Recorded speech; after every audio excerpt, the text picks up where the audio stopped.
Bonjour à toutes, bonjour à tous. Cette semaine devait commencer le séminaire que j'organise avec Étienne Anheim au Collège de France sur les nouvelles recherches sur la peste noire. Il n'aura pas lieu. Nous espérons qu'il aura lieu l'année prochaine, mais quand il aura lieu, et quand bien même il aurait lieu dans les formes que nous avons imaginées, espérées, quand bien même nous pourrions remobiliser cette équipe d'une recherche collective qui devait partager ses avoirs et ses hypothèses, quand bien même ils diraient l'année prochaine ce qu'ils avaient prévu de dire cette année. Après tout, ce n'est que de l'histoire. L'histoire, elle avance lentement, de manière cumulative. Elle ne bouleverse pas ces paradigmes d'une année l'autre. Eh bien, le séminaire en sera profondément différent. Voilà ce que je voudrais dire aujourd'hui dans ces propos de chercheurs, ces petites cartes postales vidéo que nous vous envoyons pour vous dire où on en est. Si je voulais simplement, honnêtement, dire ce que je fais aujourd'hui comme chercheur, je dirais que j'observe lentement, modestement, la transformation de cet objet du passé que je me suis donné comme historien il y a bien longtemps, sa transformation sous les hantises du présent. Je regarde ce que c'est en train de devenir. Voilà.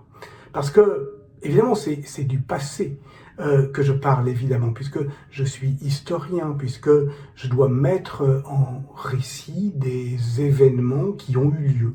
Alors, je dirais simplement que l'objectif de ce séminaire, de ce point de vue, demeurera inchangé. Il était, au fond, parce qu'il devait aussi préparer mon enseignement de l'année suivante, de rassembler de manière interdisciplinaire tous ces nouveaux savoirs que les progrès cumulés et articulés de l'archéologie funéraire, de la microbiologie cellulaire, des sciences de l'environnement et je dirais d'une manière générale de toutes les sciences historiques en tant qu'elles ont été saisies par le tournant global, comment tous ces savoirs donc ont remis en cause profondément notre compréhension de ce que l'on sait aujourd'hui être la seconde pandémie de peste qui afflue en Europe en 1347 et comment d'une certaine manière tout ce savoir bute sur une limite d'intelligibilité. Parce que je dirais au fond que de la peste que l'on peut saisir à toutes les échelles du vivant, bien mieux qu'hier, eh bien, on en sait beaucoup plus, mais est-ce qu'on comprend mieux? Ça, c'est une question, au fond, qui met à l'épreuve ce laboratoire d'interdisciplinarité qu'est devenu l'histoire épidémique, et en particulier pour ce qui m'intéresse en tant que, au fond, ce que je tente de faire ici, une histoire des pouvoirs, qui est d'une certaine manière aussi une histoire de l'archéologie de notre modernité. La question, elle demeure intacte, inentamée, celle au fond de la résilience des sociétés européennes face à ce qui demeure à ce jour la plus grande catastrophe démographique de l'histoire de l'humanité. Oui, je le dis, cette question, elle concerne l'histoire des pouvoirs au premier chef. C'est la question de pourquoi on continue à croire, à obéir, à agir, comment on recommence, jusqu'où ça résiste. Et je dirais que cette question, j'y suis venu par un chemin spécifique dont je dois aujourd'hui reconsidérer la singularité. Mes cours précédents avaient porté sur les fictions politiques et à cette occasion j'avais déjà reconsidéré Boccace au regard d'ailleurs de la compréhension qu'on peut avoir de la littérature du témoignage et du survivant aujourd'hui. Donc déjà il s'agissait de la peste et puis à travers la notion d'expérimentation politique qui m'avait aussi occupé jusqu'à cette année, l'articulation entre expérience et narration. Au fond, essayer de saisir la manière, c'était déjà, au fond, par là que j'allais vers ce sujet, comment ce dont on fait l'expérience collectivement peine parfois à se raconter. Mais seulement voilà, une fois de plus, je dirais que les hantises du présent viennent se fracasser à cet objet d'histoire patiemment, j'allais dire délicatement façonné. Et si je dis aujourd'hui, voici mes recherches sur la peste qui balaya l'Europe à partir de 1347, ce qui s'imposera malgré moi, et quoi que je puisse en dire, au fond, c'est un rapport plus brutal, plus direct, plus frontal entre le passé et le présent. C'est un sujet, parler aujourd'hui de la peste, ça tombe trop bien, donc d'une certaine manière, ça tombe très mal. Donc il faudra que ça attende un peu. Au fond, c'est une question théorique autour de laquelle je tourne depuis longtemps et qui faisait aussi l'objet du cours de cette année. Qu'est-ce que nous apporte vraiment l'exercice, il est vrai délectable, de la concordance des temps? Pourquoi va-t-on toujours chercher dans le passé des préalables ou des commencements? Et est-ce que d'une certaine manière on peut résister ou en tout cas discipliner cette tentation? Si je dis que je vois du passé en transparence dans le présent, alors il est dans quel état? Une rémanence, un fantôme qui s'attarde, ou une permanence, peut-être même un archaïsme? Qu'est-ce qu'on attend vraiment de l'histoire comparée? Ce sont autant de problèmes qui sont très saillants. Est-ce que épistémologiquement, par exemple, on peut soutenir l'idée que on peut faire confiance à notre intuition en disant tiens, tel phénomène historique ressemble à tel autre? Est-ce que qu'est-ce qu'on attend vraiment d'une connaissance par assonance? Tout cela, c'est vertigineux. Et on doit, face à ce vertige, je crois, se garder à la fois de l'excitation et du découragement. Il me semble que la seule solution humaine, c'est la patience. Ne pas forcer, se laisser le temps de considérer cette nouvelle conjonction de temps avec mesure, constance, calme. Alors je peux dire ça. Je mesure ma chance. Je n'ai pas effectivement de charge d'âme pédagogique.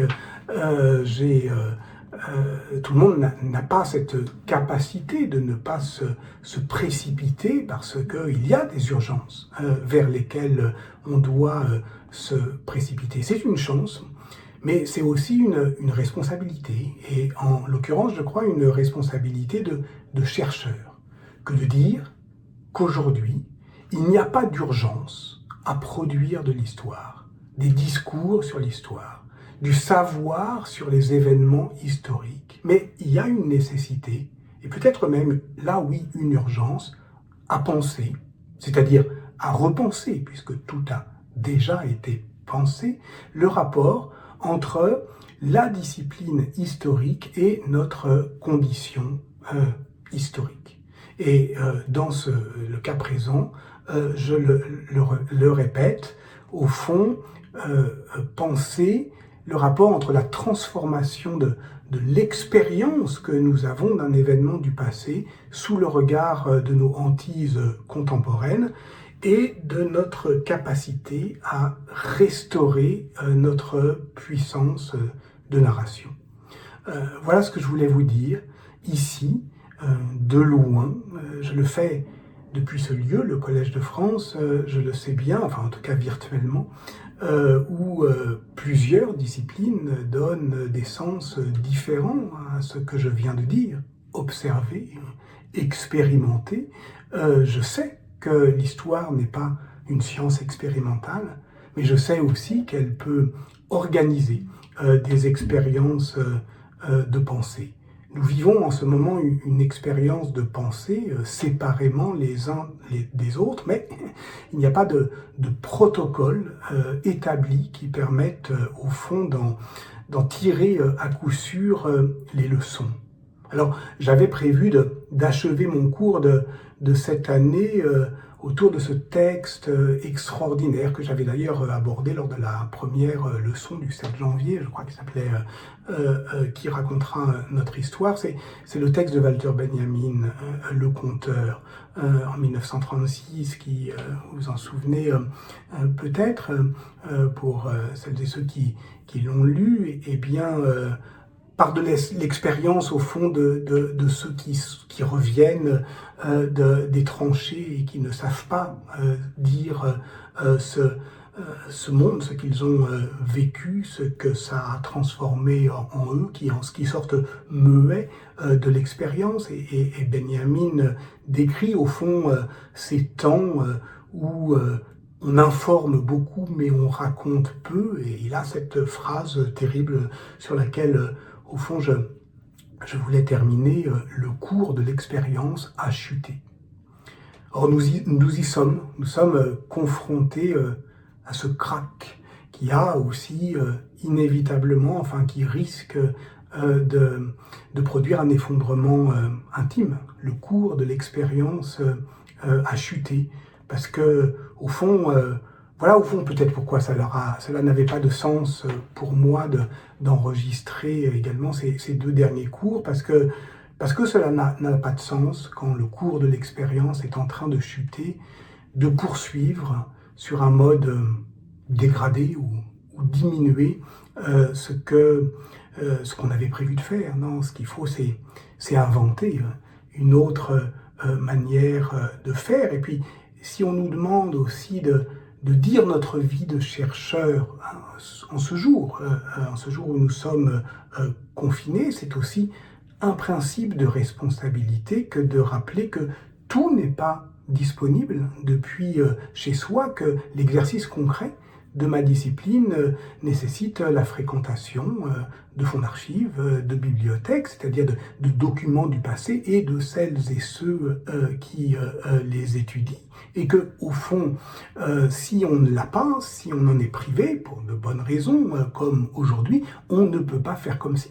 C'est une responsabilité que de dire que nous réclamons en somme de la puissance publique qu'il finance des missions, des voyages, des colloques, des séminaires, et qu'on a raison de le faire, et que si à un moment donné on ne peut plus le faire, eh ben on va pas faire comme si on pouvait malgré tout continuer la recherche. Donc non, si on me demande si je cherche aujourd'hui, je cherche le sens de ma recherche, mais ma recherche proprement dite, au fond, elle ne peut pas être poursuivie comme si de rien n'était, parce que là aussi, le cours de l'expérience a chuté. Ne serait-ce que parce que pour moi, cette expérience ne peut être que collective. Alors moi, seul, je n'ai plus rien à dire. Donc, je pense, j'espère que nous trouverons le moyen de nous retrouver. Et je vous dis à bientôt.